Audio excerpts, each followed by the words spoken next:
Hey guys, it's your favourite senior here. इस video में हम ये डिस्कस करेंगे कि हम एक माह में सेकंड ईयर एमबीबीएस के एग्ज़ाम्स की तैयारी कैसे कंप्लीट कर सकते हैं। ठीक है, सो टाइम वेस्ट के बगैर हम वीडियो की तरफ चलते हैं। आपको सबसे पहले 3 बातें फॉलो करनी होंगी।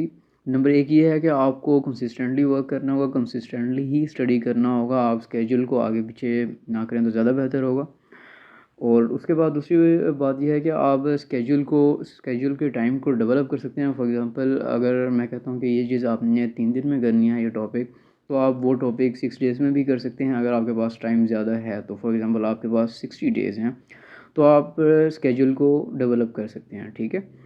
और तीसरी बात जो मैं आपसे करना चाहूँगा, मैं आपको सजेस्ट करूँगा कि आप अपना टाइम टेबल जो है एग्ज़ाम से पहले थोड़ा-सा नाइट टाइम पर शिफ्ट कर लें। और जैसे एग्ज़ाम्स करीब हैं तो उसको आप डे टाइम पे शिफ्ट कर लें। ठीक है? उससे फ़ायदा ये होगा क्योंकि मोस्टली एग्ज़ाम्स जो हैं विंटर में होते हैं और विंटर में डेज़ जो हैं वो काफ़ी छोटे होते हैं और नाइट्स काफ़ी लॉन्ग होती हैं। तो इस वजह से आपको जो है नाइट टाइम पे अगर आप करें तो आपके पास काफ़ी टाइम होगा और आप इज़िली अपने टॉपिक्स को कवर कर सकेंगे। ठीक है? So let's go to the next part of the video without wasting our time. So हमारे एमबीबीएस में सेकंड ईयर में 3 सब्जेक्ट्स होते हैं, जैसा कि आपको पता है, एनाटॉमी, फिजियोलॉजी एंड बायोकेमिस्ट्री। सो अगर आपने ये तमाम सब्जेक्ट्स पढ़ लिए हैं तो आप माने या ना माने, आप एक माह में ये तमाम सब्जेक्ट्स रिवाइज कर सकते हैं, वो भी 2 मरतबा। ठीक है। और एनाटॉमी आप 3 मरतबा रिवीजन दे सकते हैं। ठीक है। और उसके लिए आपको क्या करना होगा, सबसे पहली बात ये है कि एनाटॉमी, फिजियोलॉजी और बायोकेमिस्ट्री इनके हमें समझ नहीं आती कि हम कौन सा सब्जेक्ट पहले पढ़ना स्टार्ट करें, एनाटॉमी पढ़ें, फिजियो या बायोकेम। तो सबसे पहले आपको वो सब्जेक्ट्स पढ़ने चाहिए जिनके एग्ज़ाम्स बाद में होंगे। सबसे पहला एग्ज़ाम मोस्टली यूनिवर्सिटीज़ में एनाटॉमी का होता है। ठीक है। और उसके बाद फिजियोलॉजी और बायोकेमिस्ट्री, आई थिंक यही स्केड्यूल होता है मोस्ट यूनिवर्सिटीज़ में। तो सबसे पहले आप, अगर आपका एक सेकंड एग्ज़ाम एनाटॉमी के बाद फिजियो का है, तो आप फिजियो को बाद में करें, पहले बायोकेमिस्ट्री करें, फिर फिजियो के बाद आप एनाटॉमी करें। ठीक है। और 30 डेज़ में आप ये कैसे करेंगे, 30 डेज़ को आप स्प्लिट करें 10 डेज़ एंड 20 डेज़ में। ठीक है। फर्स्ट 10 डेज़ जो होंगे उनमें आपने सबसे पहले बायोकेमिस्ट्री और फिजियोलॉजी करनी है। ठीक है। फिजियो के तमाम मेजर्स करें और माइनर्स अगर रह भी जाते हैं तो आप वो दरमियान में स्पेस क्रिएट करके स्टडी कर सकते हैं। ठीक है। First 10 days physio and biochemistry. ठीक है। जो नेक्स्ट 20 डेज़ होंगे उनका स्केड्यूल थोड़ा सा डिफरेंट है, वो भी हम डिस्कस कर लेते हैं। उसमें ये होगा कि आपको थोड़ा स्मार्टली स्टडी करना होगा। ठीक है। फर्स्ट 3 डेज़ जो होंगे लास्ट 20 डेज़ के, उनमें आपने क्या करना होगा, फर्स्ट 3 डेज़ में आपने हेड एंड नेक करनी होगी। ठीक है। और उसके बाद आपने क्या करना होगा, बायोकेमिस्ट्री का कोई एक मेजर आप कर लें। फॉर एग्जांपल लिपिड मेटाबॉलिज्म या जेनेटिक्स की बायोकेमिस्ट्री कर लें। ठीक है। फर्स्ट 3 डेज़ के बाद हेड एंड नेक करने के बाद। ठीक है।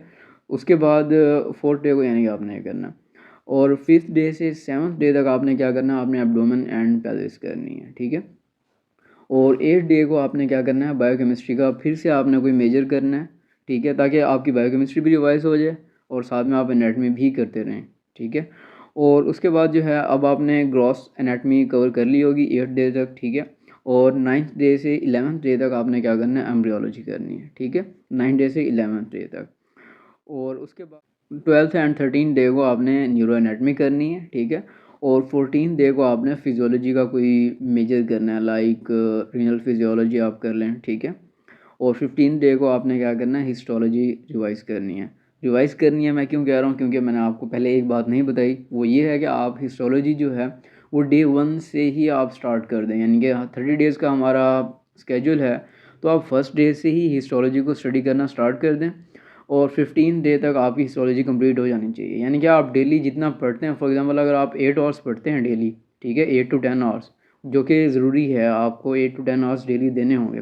तो उन 8 टू 10 आवर्स में आपने क्या करना है, 2 आवर्स या 1 आवर मिनिमम आपने हिस्टोलॉजी के लिए रखना है। आपने कोई एक टॉपिक डेली करना है और 2 से 3 डायग्राम्स जो इंपॉर्टेंट हैं वो आपने अच्छे से कर लेनी है। ठीक है। यूँ आपकी हिस्टोलॉजी भी क्लियर हो जाएगी और बाकी सब्जेक्ट्स भी क्लियर हो जाएंगे। तो आपने क्या करना है, 15 डे को हिस्टोलॉजी रिवाइज़ करनी है और 16 डे को आपने हेड एंड नेक की रिवीजन देनी है। ठीक है, फर्स्ट टाइम। और 17 डे को आपने एब्डोमेन एंड पेल्विस की रिवीजन करनी है। ठीक है। एंड 18 डे को आपने न्यूरो एनाटॉमी करनी होगी और 19 डे को एम्ब्रियोलॉजी करनी होगी और 20th डे को आप सारे सब्जेक्ट्स को अगेन एक मरतबा जल्दी जल्दी रिवीजन दे दें और उसके बाद नेक्स्ट आप अपने एग्ज़ाम्स के लिए रवाना हो। I hope you have liked the video, and if you have liked the video then give the thumbs up and don't forget to comment, share and subscribe the channel.